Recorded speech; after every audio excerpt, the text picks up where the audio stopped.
Hi, this is Diane Lovetobake, and what we're going to make is chocolate cinnamon cookies. This is a pretty quick and easy recipe, so let's get started. You can use your stand-up mixer as I am, or a hand mixer, whatever you prefer.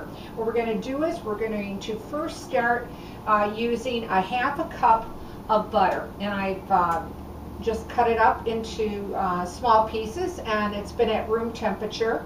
It was a half a cup, and I'm going to put that in my mixing bowl, and then we're going to just start to break it up and cream it. You're also going to be putting in 1 cup of granulated sugar with your butter. I'm going to raise my speed a little bit to move it along. All right. Once you get that pretty well creamed and combined well, you're going to need 2 teaspoons of vanilla. So I'll put that in. We're also going to put in 1 egg, and I've had that at room temperature. And just beat that in just for a minute or so till it's completely smooth and well combined.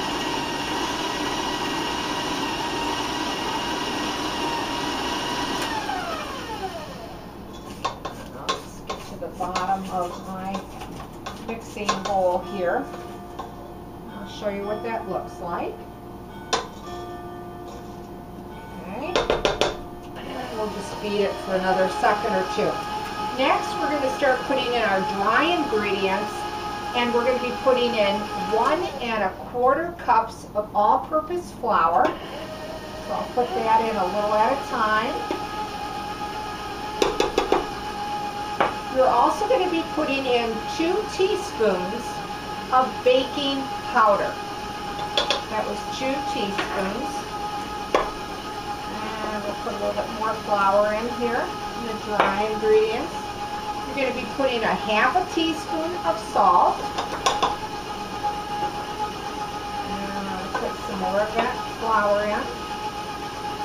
And you're going to put 1 teaspoon of cinnamon. And that's what's going to give that great cinnamon flavor to these cookies. And then just start to mix that together, beat it together. And you don't have to beat it for very long, just till you know everything is combined. I'll show you what that looks like. I'm just going to raise my speed for just a second. Okay. And now, get my panel out of here. Take some of that excess cookie dough off of it. Okay, set that aside.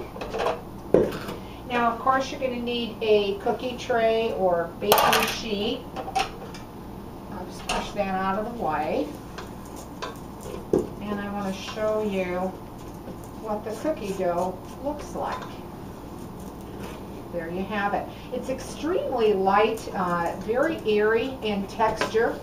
On your cookie sheet, you will not have to grease it or spray it. And I'm just using a medium-sized scoop. Now, generally, I get about 20 cookies out of this recipe. I like to space them about 2 inches apart, though, because they will spread out. You're going to bake them at 375 degrees, and they're going to bake up anywhere in 8 to 10 minutes. So start checking them. I like to start checking about 7 minutes or so, because as we do realize, all ovens do set up differently. So again, 375, place them 2 inches apart, an ungreased cooking tray or pan. Now, when they do come out of the oven, put them on a cooling rack, and what I like to do is I just mix actually a teaspoon of cinnamon to about a half a cup or a quarter, a little over a quarter of a cup of granulated sugar, combine it together, and while the cookies are still hot, I actually just sprinkle the granulated sugar and the cinnamon on top. Now what else I like to do is once I've done that sugar over them, then it's optional of course, I melt 8 ounces of milk chocolate or chocolate chips with about a teaspoon of solid shortening in a bowl in my microwave, and then I drizzle chocolate over them. And this is how they come out when they're done. They bake up just a beautiful cookie. As I said, I get about 20 out of them. If you want to make them smaller, of course you can get a lot more out of this recipe. But what comes out so pretty is that you have that cinnamon sugar that has been placed on the cookie when it's warm, and then that milk chocolate that's drizzled over. And I just set those on my cooling rack, or you can put them in the refrigerator for about 5-10 minutes, and the chocolate will set up quite nicely for you. The cookie will come out a nice golden brown on the bottom, and when you break into them, they will be a moist cookie. The outside will be quite crispy, but the inside is more of a softer texture to it. But still, what great tasting cookie, especially with the cup of coffee, a glass of milk, that kind of thing. So there you have it, a really quick and fast recipe to make great cookies. We've got chocolate cinnamon cookies. I hope you like this recipe, and if you do, leave a comment because I'd like to hear from you. And as always, thanks for watching, and please subscribe.